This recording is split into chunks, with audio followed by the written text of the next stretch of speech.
Here is the translation of the text into English, maintaining the meaning and nuance for a native English-speaking audience. Thousands of people died during the Crusades, but the real reason behind this goes far beyond just a religious war. What really happened? What made these battles turn into tragedies of such a massive scale? The truth that many prefer to hide reveals something much darker than a simple fight for sacred lands. The first thing you need to understand is that the Crusades were not just about religion. Sure, in many historical accounts, you'll see the Crusaders marching with the symbol of the cross emblazoned on their chests, preaching the Christian faith and defending Christianity against the infidels. But this is a very simplified view. In reality, the Crusades were deeply rooted in political, economic issues, and, of course, power interests. And it was this that turned a religious mission into a bloody event that consumed millions of lives. The Crusades began in the late 11th century, when Pope Urban II called on Christians to take Jerusalem, a city that at the time was under Muslim control. The idea was to reclaim the holy city for Christians and eliminate the enemies of the faith. But that, in itself, doesn't justify what followed. If it was just a fight for sacred lands, why did so many thousands of civilians and soldiers die from hunger, disease, and brutal battles? First, it's important to understand the dynamics of the time. Medieval Europe was constantly fighting for power. Kings and nobles were always in conflict, and the people were fed up with the endless wars. The Crusades, which were initially seen as an opportunity to expand Christianity, became a way to divert attention from internal struggles and offer a solution to Europe's political problems. The Church, led by the Pope, wanted to consolidate its power while also providing a divine justification for the conflicts happening at the time. Now, imagine you're a common peasant of the time. Your life is hard. You're in a constant struggle for survival, and then, suddenly, an opportunity arises to be part of a great mission, a mission that promises wealth, power, and social status. What would that mean for you? For many, the Crusades were a way to escape everyday hardships and gain something that would otherwise be impossible. However, this promise of power and reward was, in many cases, a lie. But let's talk about the deaths.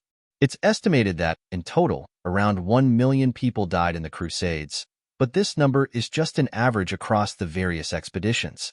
However, most of the deaths didn't come from the battles themselves, but from diseases and famine. What you may not know is that in the medieval period, hygiene was almost non-existent.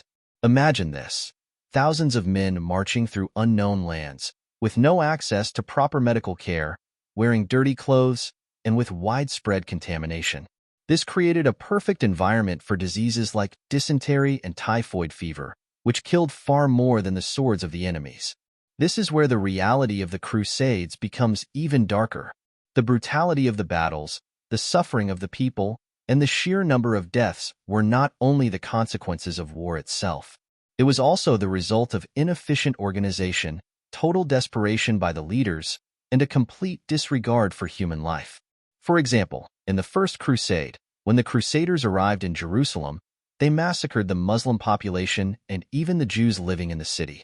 The justification? To reclaim the holy city at any cost. But in reality, this was just the beginning of a series of atrocities. And it wasn't just the enemies who paid the price. The Crusaders themselves faced terrible conditions. And the deaths weren't limited to just the battlefield. During the Second Crusade, the Crusader soldiers suffered immensely from a lack of resources and food scarcity. Many died of hunger. During the Third Crusade, the situation didn't improve much, and epidemics continued to spread among the armies. Not to mention the massacres that occurred during the siege of various cities, where not only warriors but also women and children were killed. Now, imagine this. You're a European leader, dealing with internal revolts in your country. What would you do? For many kings and nobles of the time, the solution lay in a great holy war, which could redirect the people's hatred and, at the same time, offer a chance to expand their own domains. When you look at the Crusades from this perspective, it becomes clear that religion, in many cases, was just used as a pretext. The real objective was control over power and resources. Jerusalem wasn't the only valuable city in the Middle East. Trade, caravan routes, and gold were too tempting to ignore. Let's be honest. Many of the deaths in the Crusades were caused by greed and manipulation. You have a pope saying, "It's God's will," and thousands of people marching to their deaths for a reason that, in reality, had more to do with personal interests than any divine mission. But if you stopped for a moment and thought about it, what was really at stake wasn't just religion. It was control over the destiny of thousands of people and lands that, today, we can't even imagine having such a profound impact on history. So, how did the Crusades impact the world today? The legacy of the Crusades still resonates in many aspects of international relations, especially when it comes to the Middle East.